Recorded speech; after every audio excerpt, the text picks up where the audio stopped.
Before I share this with you, and I truly hope you'll let me know in the comments what you think, because your support means the world, I want you to understand something. I loved my grandson, Jason. Loved him with a kind of fierce, all-encompassing affection that only a grandmother, one who'd poured her life into his upbringing after his own parents had proven less than capable, could truly know.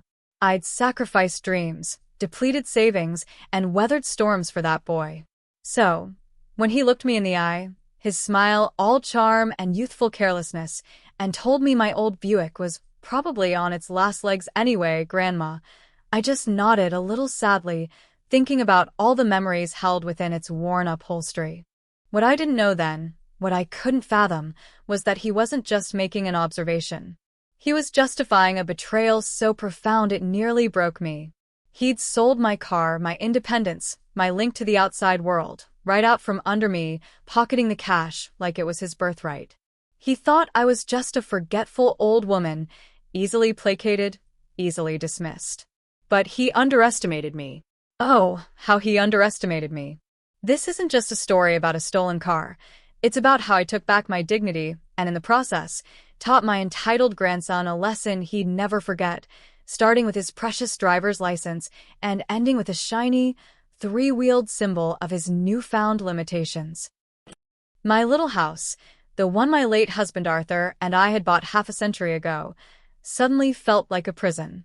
Without my car, the familiar rhythm of my days was shattered. No more early morning trips to the bakery for fresh bread, no more volunteering at the library, no more visiting my old friend Margaret, who lived just across town but too far to walk for my 80-year-old legs. The Buick, a sturdy, if somewhat unfashionable, LeSabre, wasn't just a vehicle, it was an extension of my autonomy. Arthur had always kept it in pristine condition, and I'd continued his ritual of care, polishing its faded blue paint until it gleamed with a soft, nostalgic shine. Jason knew this. He'd grown up with that car, learned to drive in it, even borrowed it countless times for dates or errands, always promising to return it with a full tank, a promise he often, conveniently, forgot. I'd always forgiven him, of course. He was young, still finding his way, I'd tell myself. He was 22 now, living with me rent-free, supposedly saving up for his own place while he worked a part-time job at a local electronics store that seemed to give him more attitude than actual income. I'd cooked his meals, washed his clothes, listened to his dreams and his complaints, always offering a supportive word, a comforting hug, and, more often than not, a $20 bill slipped into his hand, just for emergencies, I'd come to realize, usually involved a new video game or a night out with his equally shiftless friends. But still, he was my Jason, my boy. The thought that he could deliberately inflict such a wound was, at first, simply incomprehensible. It was a Tuesday morning when the reality began to dawn. I had a doctor's appointment, a routine checkup, nothing urgent, but important nonetheless. I went to the little hook by the back door, where I always kept my car keys. They weren't there. I frowned, a little flicker of annoyance. Jason had used the car the previous evening, ostensibly to go to the gym. He often left the keys on the kitchen counter. Not there either. My search grew more frantic, a cold knot tightening in my stomach. His bedroom door was closed. I knocked then, getting no answer, pushed it open. The room was empty, the bed unmade, clothes strewn about in his usual chaotic fashion. But no Jason and no car keys. I called his cell phone. It went straight to voicemail, his cheerful, slightly arrogant voice telling me to leave a message. I left a dozen, each one more tinged with panic than the last. Jason, honey, it's Grandma. I can't find the car keys. I have an appointment. Please call me back then. Jason, where are you? Where is the car? I'm starting to worry and finally, desperation creeping in. Jason, if this is some kind of joke, it isn't funny. I need my car. I need you to call me. Now, the silence that followed was deafening, broken only by the ticking of the grandfather clock in the hall, a sound that usually brought me comfort, but now seemed to mark the slow, agonizing passage of my growing dread. I called Margaret, my voice trembling. She tried to soothe me, suggesting he'd probably just forgotten, maybe stayed over at a friend's house and would be back soon, full of apologies. But her words couldn't pierce the icy fear that was beginning to crystallize in my heart. This felt different. This wasn't just youthful irresponsibility. There was a hollowness to his absence, a deliberate quality to the silence that spoke of something far more sinister. I spent the rest of the morning pacing, peering out the front window at the empty space in the driveway where the Buick should have been, a gaping wound in the familiar landscape of my life. The doctor's appointment was missed, of course. The receptionist had been understanding but firm about rescheduling. It was a small thing, a missed appointment, but it felt like the first domino in a cascade of losses, all stemming from that empty space in the driveway. The afternoon crawled by. I made myself a cup of tea, my hands shaking so much I slopped half of it into the saucer. I couldn't eat. Every creak of the old house, every car that passed on the street, sent a jolt of anxious hope through me, quickly followed by disappointment. Where was he? And more importantly, where was my car? The car wasn't just metal and wheels. It was my connection to Arthur, to my past, to my present ability to live a full life. The thought of it being gone, truly gone, was like imagining a limb amputated without anesthesia. The pain was a raw, gaping wound. It was late afternoon when Jason finally sauntered in, whistling, a pair of expensive new headphones clamped over his ears. He looked surprised to see me standing in the hallway, my face, I'm sure, a mask of worry and dawning anger. He pulled off the headphones, his expression shifting from nonchalance to a practiced look of mild concern. "Hey, Grandma. What's up? You look like you've seen a ghost." His casual tone, the sheer normalcy of his demeanor, was like a slap in the face. "Jason," I began, my voice tighter than I intended. "Where have you been? And where is my car?" The keys were gone this morning. He had the audacity to look puzzled, a furrow appearing on his brow that I knew, from long experience, was entirely performative. "The car? Oh yeah, about that." He scratched the back of his neck, avoiding my gaze. "There was a bit of an issue with it." "An issue?" My heart hammered against my ribs. "What kind of issue, Jason? Did you have an accident? Are you all right?" Concern, ingrained through years of nurturing, momentarily overrode my rising suspicion. He waved a dismissive hand. "Nah, nothing like that. It's just, well, it was making some funny noises, you know? Sounded like it was about to give up the ghost. So I took care of it for you." He finally met my eyes, a small, almost smug smile playing on his lips. "Took care of it? What do you mean, Jason? Where is the Buick?" I could feel the blood draining from my face. He shifted his weight, suddenly finding a spot on the wallpaper intensely interesting. "Well, see, I was talking to this guy, a buddy of mine from work, and he knows a guy who deals in older cars. And he said, parts for those old Buicks are getting hard to find, and it's probably costing you a fortune in gas anyway. So, long story short, I managed to get a decent price for it. Cash. Figured you could use it, maybe put it towards something more sensible." He beamed at me then, as if expecting praise for his initiative, his thoughtfulness. The air rushed out of my lungs. Sold it? He'd sold my car? My Arthur's car? Without asking? Without a word? The headphones he was wearing, I noticed with a sickening lurch, were brand new, sleek, and undoubtedly expensive. The decent price he'd gotten for my car, I suspected, had already begun to dwindle. The floor seemed to tilt beneath my feet. You sold my car?" The words were barely a whisper. My mind reeled, trying to process the enormity of his betrayal. He actually looked a little proud, the fool. "Yeah, pretty good deal, too. Got $500 for it. Here." He fumbled in his pocket and pulled out a crumpled wad of bills, extending it towards me. 300. I kept a couple hundred for my trouble, making the arrangements and all. Plus, I needed these new headphones for my commute. He gestured to the expensive items still around his neck. $300. For my car, my independence, my memories. And he'd skimmed 200 off the top for his trouble and a personal indulgence. The casual cruelty of it, the breathtaking entitlement, was like a physical blow. I felt a tremor start in my hands, a cold rage beginning to smolder deep within me, an emotion so alien to my usual temperament that it almost frightened me. But beneath the anger, a deeper, more profound sorrow was taking root. This wasn't just about a car. This was about trust, shattered into a million irreparable pieces. This was about love, unrequited and callously exploited. He saw the look on my face then, the smile faltering slightly. What? Isn't that good? I thought you'd be happy. Now you don't have to worry about that old clunker anymore. His attempt at reassurance only twisted the knife deeper. Worry about it? I loved that car. It was reliable. It was mine. Jason, I said, my voice dangerously quiet, each word carefully enunciated. That car was not yours to sell. It was in my name. What you have done is illegal, he scoffed, waving his hand dismissively. Oh, come on, Grandma. Don't be so dramatic. It's just an old car. Besides, who's going to make a fuss? You? You wouldn't call the cops on your own grandson, would you? He gave me a sly, knowing look, confident in his assessment of my soft-hearted nature, my unwillingness to cause him real trouble. That look, more than anything else, solidified something within me. He truly saw me as a pushover, a harmless old woman he could manipulate and discard as he pleased. The love I felt for him, the unconditional wellspring that had flowed for over 2 decades, didn't vanish, but it was suddenly, shockingly, diluted by a bitter wave of disillusionment.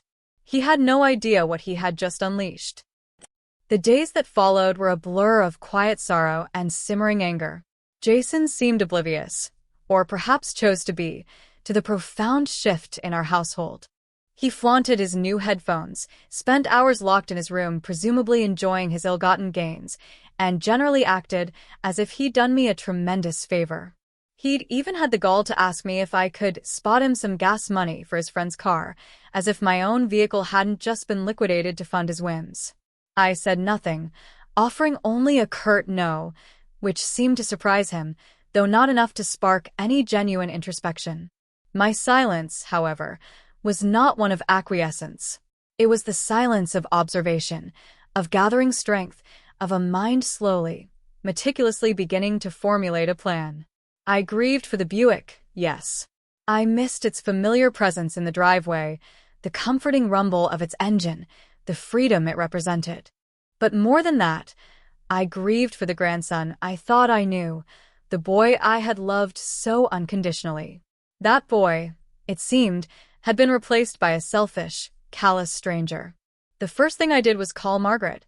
She listened patiently, her initial shock giving way to a righteous fury on my behalf that warmed my chilled spirit. "Eleanor, that boy needs a lesson he won't soon forget," she declared, her voice crackling with indignation. "Selling your car. The nerve of it. And only giving you $300?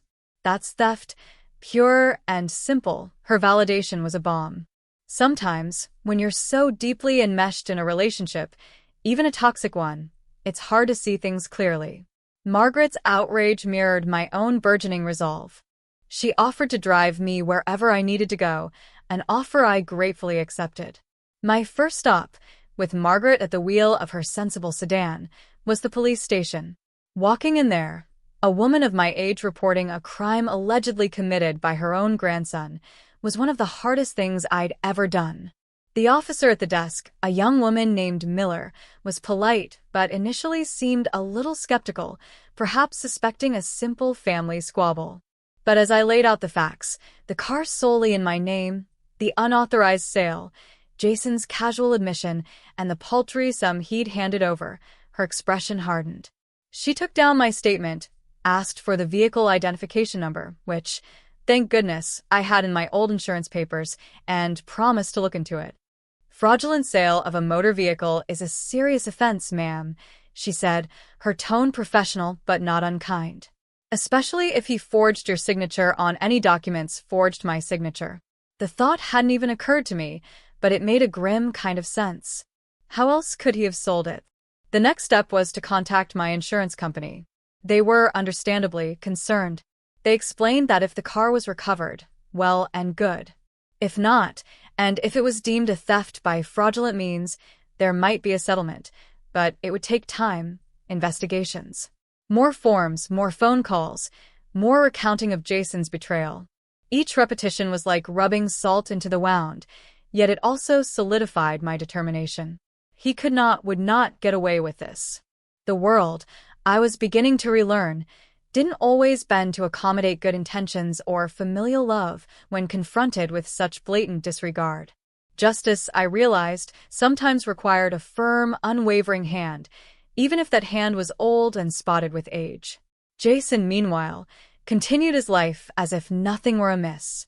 He'd occasionally make comments about how quiet the house was, or how I seemed a bit down once. He even asked, "Are you still mad about that old car, Grandma? You should really let it go. It was for the best, let it go." As if one could simply let go of a limb, of a piece of one's soul. His utter lack of remorse, his inability to comprehend the depth of his transgression, was perhaps the most painful part of it all. It showed me a fundamental flaw in his character, a void where empathy and respect should have been. It was during one of these infuriatingly casual conversations that the seed of my ultimate plan began to sprout. He was complaining about having to rely on friends for rides, about the inconvenience of public transport. "It's such a pain not having wheels," he grumbled, stretching out on my sofa, flicking through channels on the TV. "I really need to get my own car soon. Maybe you could co-sign a loan for me, Grandma? Once you get that insurance money for the Buick, you'll be flush, right?" The audacity. The sheer, unmitigated gall. He wanted me to use the potential insurance money from the car he stole to help him buy another car. That was the moment. The last straw. The point of no return. A cold, clear certainty settled over me. He didn't just need a lesson. He needed a reckoning. He needed to understand, in a way that no amount of scolding or disappointed sighs could ever convey, the true meaning of consequences. He needed to experience firsthand the frustration and helplessness of being deprived of his mobility, his freedom, the very things he had so carelessly stolen from me. And I knew just how to do it. The first part of my plan involved his driver's license. Jason was, to put it mildly, not the most organized or responsible young man. His wallet was a chaotic mess of old receipts, expired loyalty cards, and who knew what else. His actual license, I knew, often floated freely, sometimes in his wallet, sometimes in the pocket of yesterday's jeans, sometimes tossed onto his perpetually cluttered desk. He also had a habit of getting parking tickets and conveniently forgetting about them until the late notices, often addressed to my house since his car, before he started using mine exclusively, had been registered here for a time, became too alarming to ignore. I'd bailed him out of those minor scrapes more times than I could count, always with a lecture that clearly went in one ear and out the other. This time, however, his carelessness would be his undoing. I began my quiet investigation. It started with a casual clear-out of the mail holder in the kitchen, a place where bills and miscellaneous papers tended to accumulate. Tucked amongst a circular for a new pizza place and an appeal from a local charity, I found it, an official-looking envelope from the city, addressed to Jason. It felt heavier than a simple advertisement. My fingers, surprisingly steady, opened it. It was a final notice for 3 unpaid parking tickets, totaling a rather significant sum, and a stark warning that failure to pay within 10 days would result in the suspension of his driving privileges. A slow smile spread across my face. 10 days. He had probably tossed it there without a second glance, assuming I'd eventually find it and, like always, take care of it. This time I would. But not in the way he expected. I carefully placed the notice in my handbag. The next day, Margaret drove me to the city payment office. I paid the full amount of Jason's fines, not with his money, he certainly hadn't offered any, but with my own dwindling savings. It felt like a small price to pay for the satisfaction I knew was coming. The clerk, a tired-looking woman with kind eyes, stamped the receipt, paid in full, and handed it to me. "He cut it a bit close," she commented idly. Another day or two, and his license would have been automatically suspended. I merely nodded, a picture of innocent concern. "Young people," I murmured. "So forgetful," she smiled sympathetically. That was step 1. The fines were paid, so no immediate suspension from that quarter. But I had another idea. I knew that reporting the car stolen would eventually lead to complications for him, especially if, as Officer Miller suspected, he'd forged my signature on the bill of sale. That process, however, was slow and bureaucratic. I wanted something more immediate, more symbolic. The idea for the tricycle had come to me in a flash of wicked inspiration during one of Jason's lengthy complaints about his transportation woes. "It's like I'm a kid again, having to beg for rides," he'd whined. A kid. Yes. That was it. He was behaving like an entitled, irresponsible child, so perhaps he needed to be treated like one. I'd remembered seeing a sturdy, adult-sized tricycle in the window of a local bicycle shop a few months prior. It had caught my eye because it looked like something an older person, perhaps someone with balance issues, might use. At the time, I dismissed it with a smile. Now, it seemed like the perfect instrument of poetic justice. Again, Margaret was my willing accomplice. We drove to Cycle Path, the rather aptly named bicycle shop. And there it was, gleaming under the fluorescent lights, a bright, cherry red, adult tricycle with a large basket on the back. It was a thing of almost comical utility. "That's the one," I said to Margaret, a grin I couldn't suppress spreading across my face. She looked at it, then back at me, her eyes twinkling. "Eleanor, you are a genius," she whispered, chuckling. "A mischievous, wonderful genius," the shop owner, a young man with multiple piercings and a surprisingly helpful demeanor, seemed a bit bemused when I, an 80-year-old woman, expressed my keen interest in purchasing the largest tricycle he had in stock. "It's for my grandson," I explained, my voice perfectly level. "He's having a bit of trouble with his, current mode of transport. And he needs to get more exercise," the young man nodded sagely. "Good for him. Fresh air, low impact. Can't beat it." We arranged for it to be delivered to my house the following week. I paid in cash, using a portion of the $300 Jason had so magnanimously given me from the sale of my own car. The irony was delicious. The final piece of the puzzle was his actual, physical driver's license. This required a bit of stealth. One afternoon, while Jason was out, probably complaining to his friends about his sudden lack of funds and vehicular freedom, I ventured into the Augean stables that was his bedroom. It took some searching amidst the piles of clothes, discarded food wrappers, and video game cases, but eventually I found it, tucked into the back pocket of a pair of jeans slung over his desk chair. His smug, slightly smirking face stared up at me from the laminated card. My hand didn't even tremble as I slipped it into my apron pocket. The delivery of the tricycle was timed to perfection.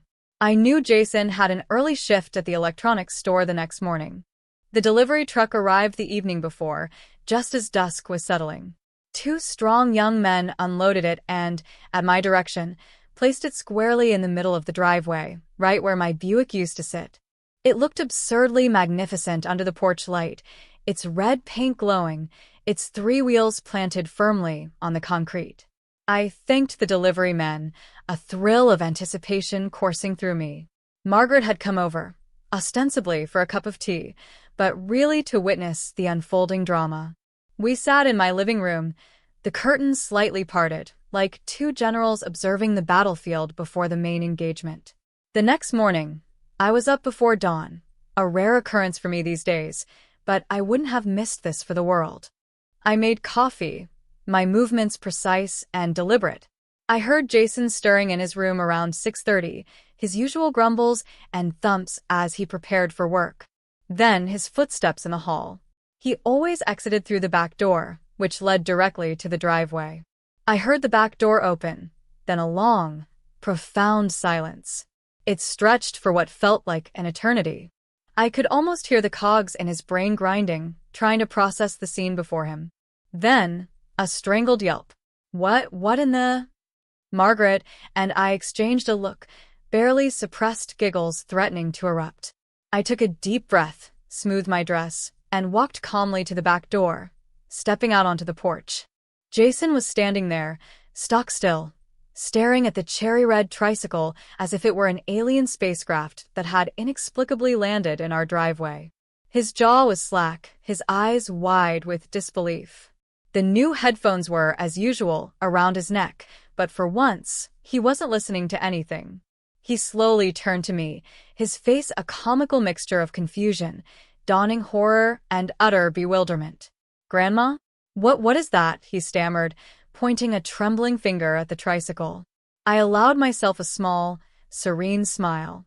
"That, Jason," I said, my voice calm and even, "is your new ride. Since you were so concerned about the practicality and expense of my old car, I thought I'd get you something more economical. And it promotes good health. Plenty of fresh air and exercise, just as you recommended for me, indirectly, of course." His face cycled through a series of emotions: disbelief, confusion, a flicker of anger, and then a dawning, horrified comprehension. "My new ride? Are you serious? Grandma, this is a tricycle. I can't go to work on a tricycle." He sounded genuinely aghast, as if I'd suggested he fly to work on a broomstick. "Why not?" I asked, feigning innocence.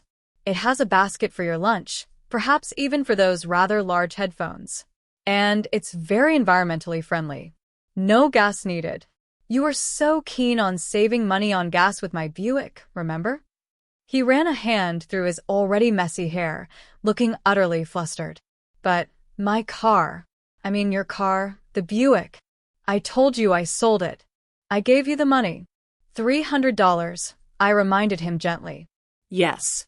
"A portion of which went towards this excellent vehicle. A sound investment, I believe," I paused, then added. "Besides, Jason, you seem to have misplaced your driver's license. I happened to find it." Such a careless boy. I reached into my apron pocket and produced his license, holding it up for him to see. His eyes widened, and he took a step towards me, hand outstretched. "My license. Give it back, Grandma." I hooted softly. "Now, Jason, I don't think that would be wise. You see, Officer Miller from the police department paid me a visit yesterday. She had some rather pointed questions about the sale of my Buick. Apparently, signing someone else's name on a bill of sale is quite frowned upon. They call it forgery. A felony, I believe," she said. The color drained from his face. He looked from the license in my hand to the tricycle, then back to me, his bravado completely deserting him. "Forgery? Police? Grandma, what did you do?" His voice was barely a whisper, all previous arrogance gone, replaced by a very real, very palpable fear. "I merely told the truth, dear," I said, my voice still calm, but with an underlying firmness he could miss. "As for your license, well, with the current police investigation into the fraudulent sale of my vehicle, and given that you were the one who, by your own admission, took care of it, I imagine your driving privileges might be compromised for the foreseeable future. In fact, Officer Miller strongly suggested that attempting to drive any motor vehicle at this point would be a remarkably poor decision on your part. This wasn't entirely true about Officer Miller's specific advice on his license yet, as the investigation was ongoing, but the implication of his involvement in the car's disappearance was enough to make the threat credible. And I knew the authorities would indeed suspend it once the forgery was confirmed." Jason stared at me, his mouth opening and closing like a stranded fish. The reality of his situation was clearly crashing down upon him with the force of a tidal wave. No car. No easy access to friends' cars. And now, the very real prospect of no driver's license and legal repercussions. The tricycle, sitting there so innocently, suddenly loomed as a monument to his folly. But how am I supposed to get to work?" he finally managed, his voice laced with desperation. "My job. I'll lose my job." I shrugged delicately. "Well, dear, that's where your new vehicle comes in. It's about a 5-mile ride to the electronics store, I believe. Mostly flat. If you leave now, you might just make it on time. Though perhaps you should forgo the headphones today. You'll need all your concentration for navigating." I gestured towards the tricycle. "Don't forget your helmet. Safety first." I hadn't actually bought him a helmet, but the suggestion added another layer to his humiliation. Margaret, who had been observing from the doorway, had to turn away, her shoulders shaking with suppressed laughter. Jason looked at the tricycle with an expression of profound loathing. He looked at me, a desperate, pleading look in his eyes. "Grandma, please. You can't do this. It's embarrassing. People will see me." "Indeed they will," I agreed pleasantly. "Perhaps it will give them, and you, something to think about." Actions, Jason, have consequences. You took my independence, my means of getting around, without a second thought for my feelings or my needs. You dismiss me as old and irrelevant. Now, you get to experience a little taste of what it feels like to have your mobility dictated by circumstances not entirely of your own choosing. He hung his head, the fight visibly draining out of him. The smug confidence he'd worn like a cheap suit was gone, replaced by a sullen, defeated slump. He knew he was beaten. He knew he deserved it. He wouldn't admit it, not yet, but it was there in his eyes. He kicked at the tire of the tricycle, a childish gesture of frustration. "This is insane," he muttered, but there was no real conviction in his voice. "Is it?" I countered.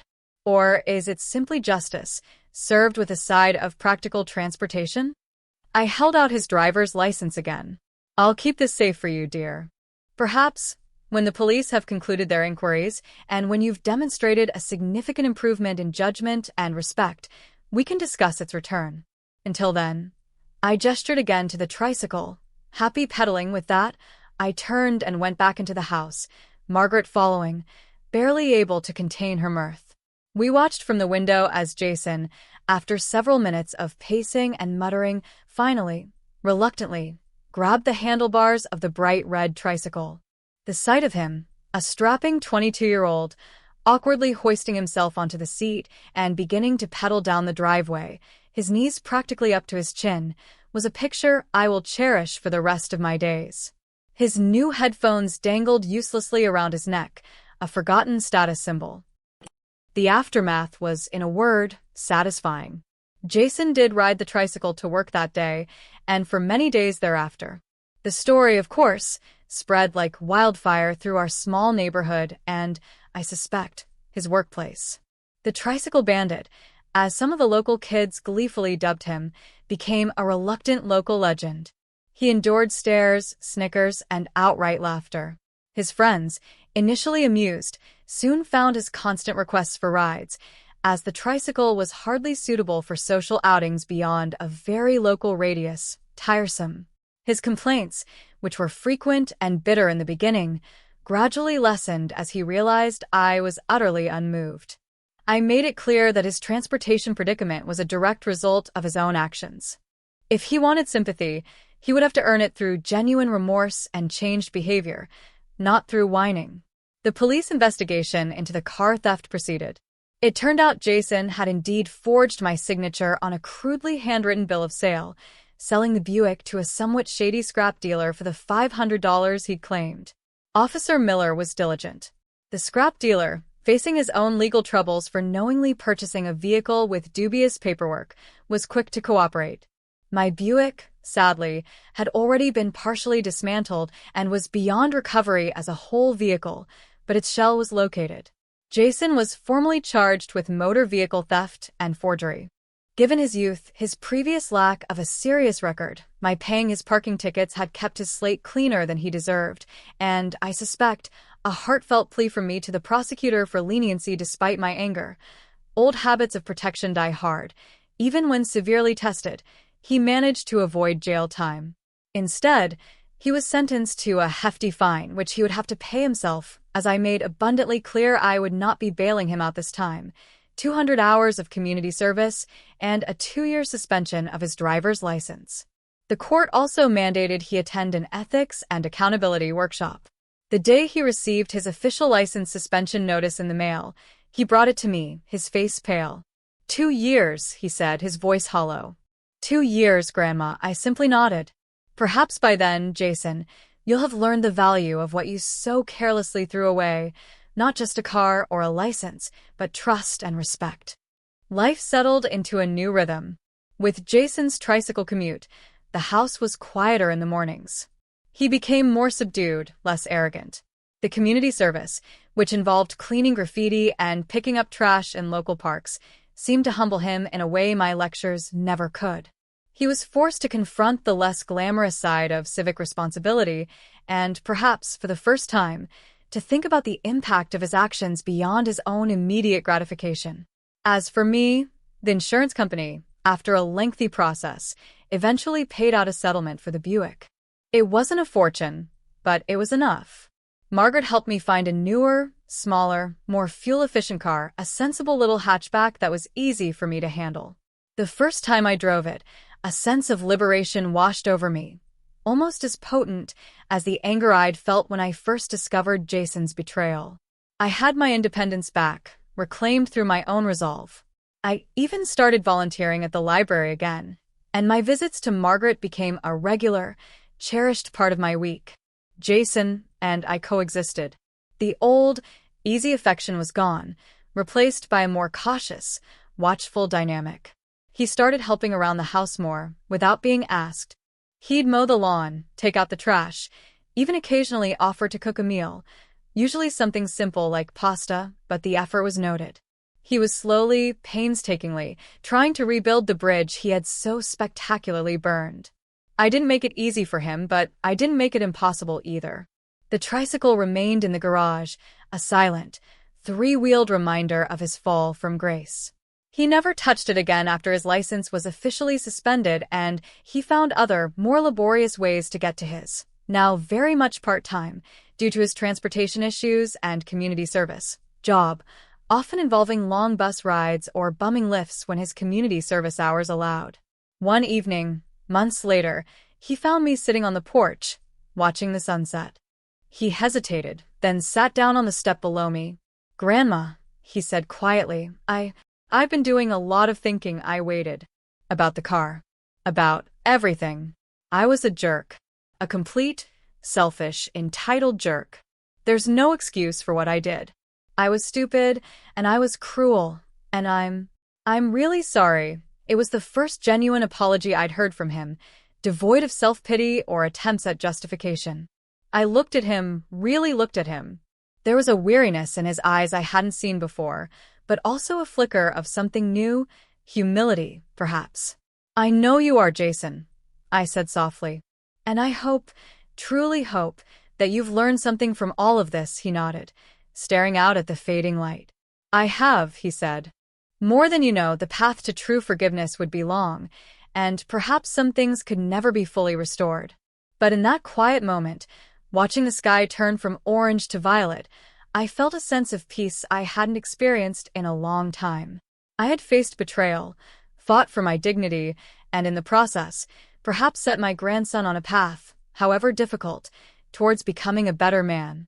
And that, I realized, was a victory in itself.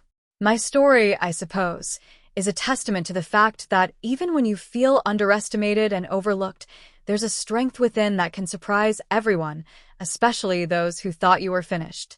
He thought my age meant weakness. He learned it meant wisdom and a well-earned understanding of how the world really works. And sometimes, a shiny red tricycle can be the best teacher of all. Thank you for listening to my story. Please do hit that subscribe button if you'd like to hear more, and let me know your thoughts in the comments below. I read every single one.